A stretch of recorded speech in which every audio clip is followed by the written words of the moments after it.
जितना क्षेत्राधिकार वहां वहां हमारे इतिहास की चर्चा होगी। और महत्वपूर्ण बात यह होगी कि नकारात्मक या सकारात्मक आपकी भूमिका क्या रही होगी। यदि हमने परिवार में, समाज में, क्षेत्र में, प्रदेश में कोई अच्छे काम में हमने योगदान किया तो निश्चय ही 100, 50, 1000 जितना भी समय गुजरने के बाद, दिन गुजरने के बाद कभी चर्चा का प्रसंग बनेगा। आज के हमारे आचरण के कारण 100 साल, 50 साल बाद भी आने वाली पीढ़ी को सम्मान मिलेगा। कहेंगे इनके पुरखे भले थे। तो सकारात्मक भाव के साथ में गांव के अच्छे काम में, परिवार के अच्छे काम में, समाज के अच्छे काम में, प्रदेश के अच्छे काम में पड़ेगा। इनके पुरखे इतने गए बीते थे, तो जब देश को जरूरत थी, जब धर्म को जरूरत थी, जब समाज को जरूरत थी, तब ये नेगेटिव विचारधारा के साथ खड़े थे, नकारात्मक विचारधारा के साथ खड़े थे। इसलिए नहीं देखना पड़ेगा आने वाली पीढ़ी को। इसलिए ये युग हमारा युग, और इस युग में हमारे पुरखे हमें जिम्मेदारी देके गए, उत्तरदायित्व देके गए। उन्होंने अपने कार्यकाल में इतिहास लिखा है और स्वर्णिम अक्षरों में लिखा है, आज भी हमारे लिए आदर्श है।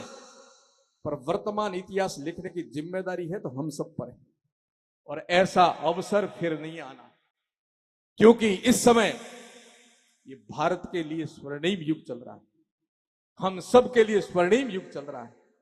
जो घटनाएं हो रही हैं, एक संयोगवश अकल्पनीय, अलौकिक दृश्य देख रहे हैं हम लोग। तो सपनों में भी हम सोचते रहते थे कब सपना आकार होगा।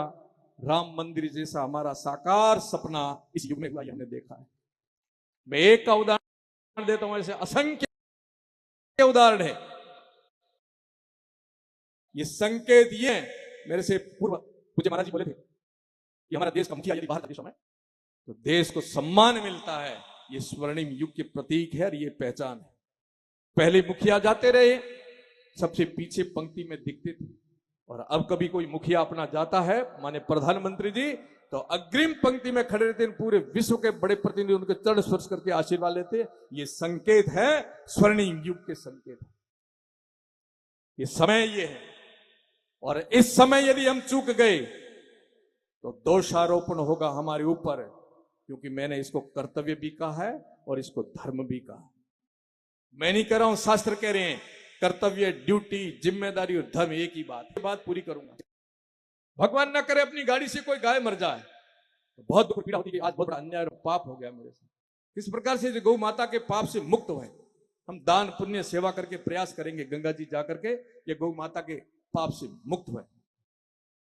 हमारी गाड़ी से कोई व्यक्ति एक्सीडेंट से मर जाए तो कानूनविद मेरे सामने बैठे होंगे, आईपीएस विराजे चौधरी साहब, कानून लगाएगा धाराएं। आपकी लापरवाही से किसी की मृत्यु हुई है, इसलिए लापरवाही की धारा लगेगी और सजा भी होगी, जुर्माना होगा। अब इसका थोड़ा विपरीत करें, आप वही हैं, गाड़ी वही है, आपने जानबूझ करके गाय मारी है तो पाप है या महापाप है? जानबूझ के मारोगे तो महापाप है, पाप नहीं है। किसी व्यक्ति को आप अपनी गाड़ी से जानबूझ के मारोगे तो धारा भी बच जाएगी, हत्या की धारा लगेगी। तो जब हमें पता है कि मैं ये हूं और फिर नहीं करते हो तो पाप नहीं महापाप हो जाएगा। इसलिए जो हो वो करो और समय पर करो। और ये युग हमारा युग है। घर से लेकर के बाहर तक की जितनी समस्या, उसका समाधान भी यहीं से होता है कि मैं कौन हूं, मैं जो हूं वो समय पर करूंगा। और समस्या खड़ी भी यही होती है और समस्या का समाधान भी यही है। हम लोग तो परम सौभाग्यशाली है, उस देश में, उस धरा में और उस धर्म में जन्म लिया, और ऐसा स्वर्णिम अवसर चलता हो और फिर चूक जाएंगे तो फिर नहीं आना।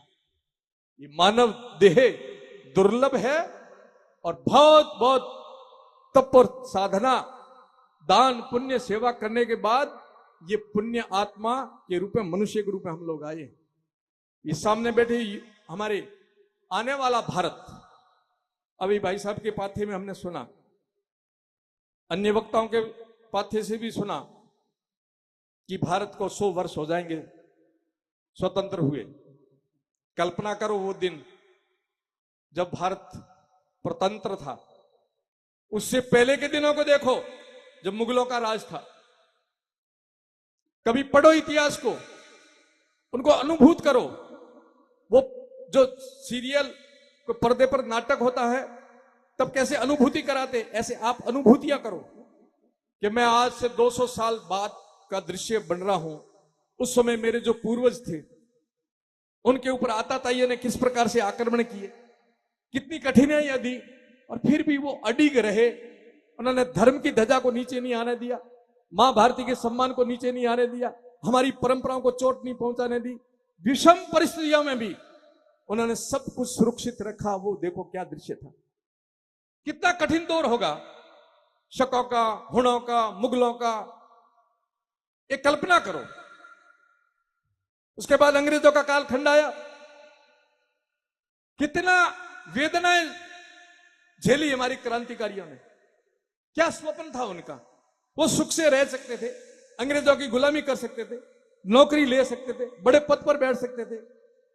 विवाह भी नहीं किया, बाल अवस्था में भी 17-17 वर्ष की उम्र में भी फांसी की फंदी पर झूल गए। उनकी कल्पना करो आप, मुगलों के काले कालखंड को देखो आप, गुरु गोविंद सिंह जी का वो दृश्य देखो आप।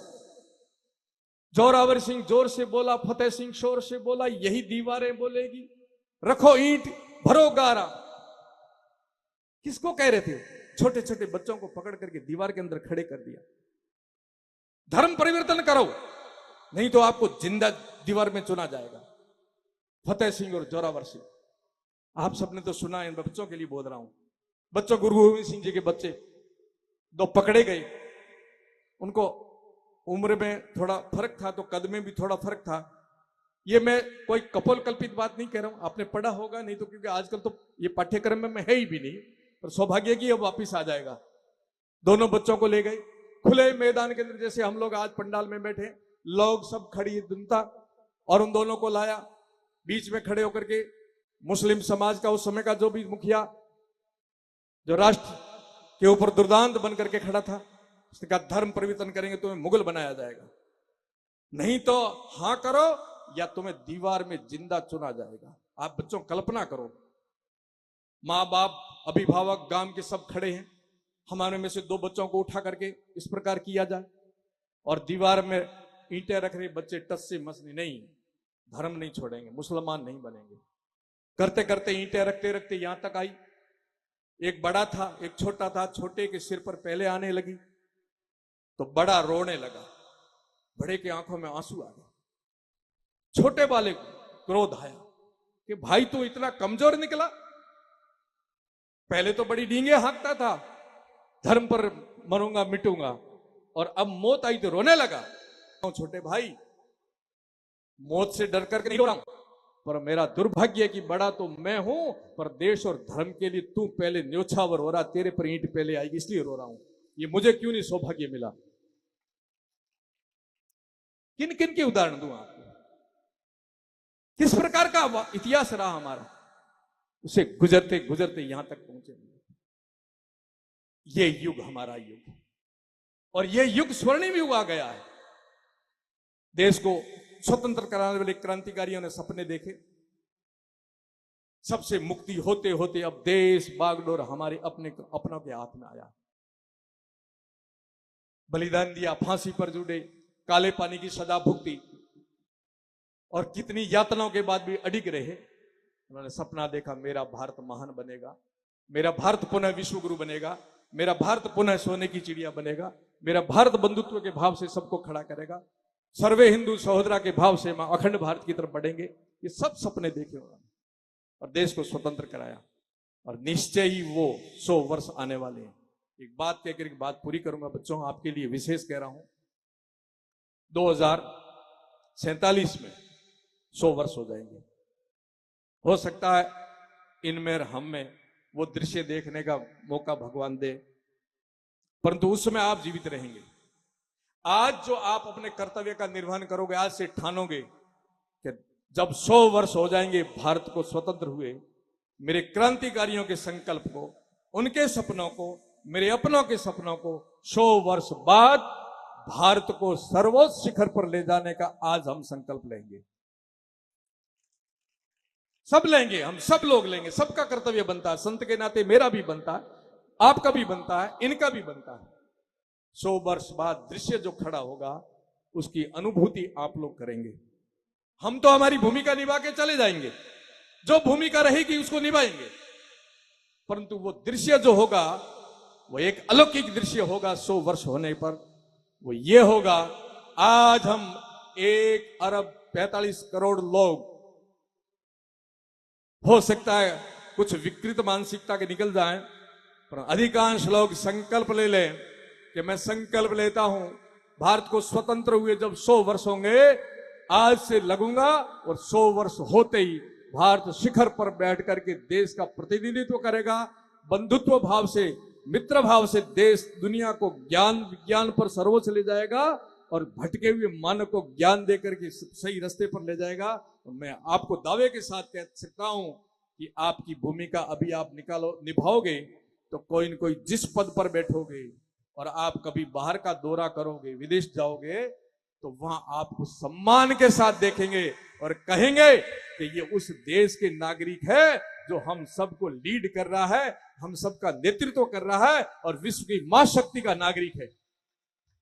तब आपको कितना गौरव होगा, आपको दोहरा गौरव होगा, क्योंकि आपने स्वयं ने भूमिका निभाई है।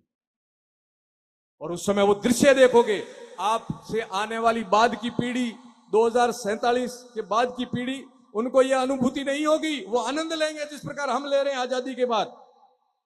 परंतु आज आपने, युवाओं ने, भारत के इन नौनियालों ने संकल्प ले लिया कि 2047 में हम भारत को विकसित भारत बनाते हैं। आप में से वैज्ञानिक निकलेंगे, आप में से डॉक्टर निकलेंगे, आप में से आदर्श जनप्रतिनिधि निकलेंगे, आप में से सैनिक निकलेंगे, आप में से प्रत्येक वर्ग में से निकल करके प्रतिनिधित्व करेगा और तब भारत की शक्ति कहीं नहीं रुकेगी।